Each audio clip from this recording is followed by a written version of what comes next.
Colette et François en rêvaient depuis 4 ans, rapprocher leurs voiliers de l'océan pour enfin naviguer en mer. On va pouvoir faire notre rêve. On va pouvoir visiter l'île d'Aix, on va pouvoir visiter l'île de Ré, on va pouvoir visiter toutes les Fort îles. Boyard, on va pouvoir faire les côtes. Leur bateau était amarré sur la Charente à Cognac, mais depuis hier, ils bénéficient d'un emplacement sur le nouveau port de plaisance de la Tremblade. Un ouvrage tout juste terminé après 18 mois de travaux. C'est un bassin de presque 1 hectare de superficie au total, qui a été réalisé donc sur une ancienne place de stationnement de voitures. Des bateaux pour remplacer les voitures, une nécessité face à la demande croissante des plaisanciers et des constructeurs.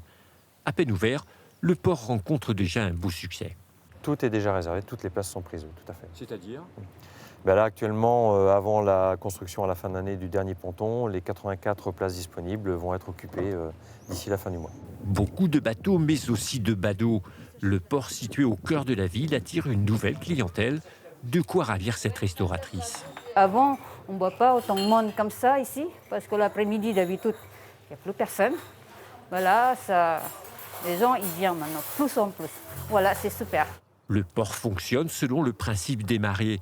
Pour rejoindre l'océan, Colette et François devront attendre la pleine mer et remonter l'estuaire de la Seudre. Environ 30 minutes, le prix du bonheur.